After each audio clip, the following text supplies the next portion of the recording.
This article is part of David Leonhardt's newsletter. You can sign up here to receive it each weekday. The Trump administration has a more coherent policy on Iran than it does on many other issues.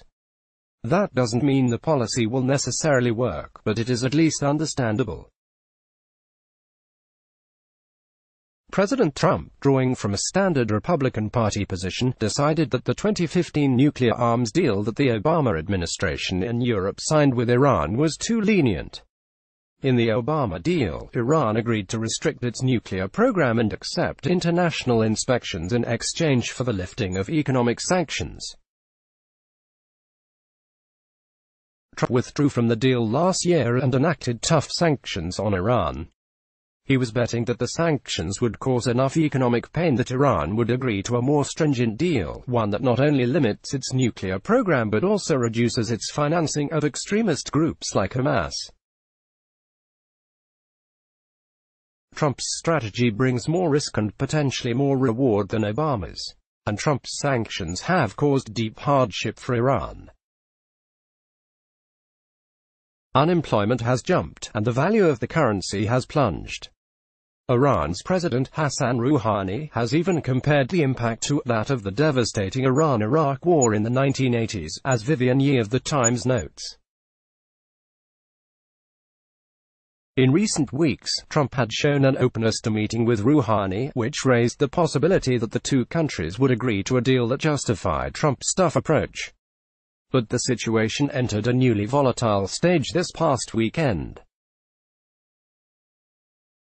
An attack from an unknown source, evidently using missiles and drones, damaged valuable oil installations in Saudi Arabia, Iran's chief rival for Middle Eastern influence. An Iranian-backed faction in Yemen, which is in the midst of Saudi-led civil war, took responsibility. The Trump administration blames Iran. The motivation for the attack still isn't clear. One possibility is that hardliners within Iran ordered or encouraged it out of a desire to scuttle the upcoming negotiations, as the Wall Street Journal's Gerald Sieb explained. The hardliners may have feared that Iran's government was going to offer concessions, which would be a sign that Trump's strategy might be working.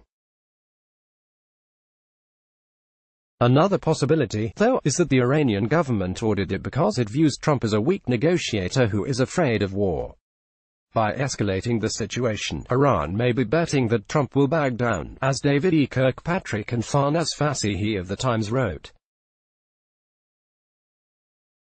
In that case, the combination of Trump's tough sanctions and his generally chaotic foreign policy may have pushed the Middle East closer to war. It's still too early to know. I am deeply skeptical of virtually everything this administration does, and my skepticism extends to its Iran policy. But it's also important to acknowledge when the outcome of a policy is not yet clear. For Maura Kenneth Pollock of the American Enterprise Institute, in The Washington Post, Iran's pragmatists, led by President Hassan Rouhani, agreed to the deal because they hoped that the lifting of sanctions would boost Iran's foundering economy. Tehran's hardliners hated it, arguing that it was too favorable to the United States, that the Americans would never live up to their obligations under the deal, and that Washington would walk away from it whenever we found it convenient, leaving Tehran saddled with its costs but no benefits. Thanks to Trump, the Iranian hardliners were proved entirely correct. CNN's Samantha Vinograd. Even if it isn't behind the latest attacks, Iran is implementing its own maximum pressure campaign to persuade the United States to lift sanctions and give Iran access to sorely needed revenue. In other words, Iran's malign activity matrix isn't thinning out, arguably it's expanding. Andrew Basovich, in The Times. Iran may well qualify as America's enemy, but Saudi Arabia is not a friend. Power confers choice, and the United States should exercise it.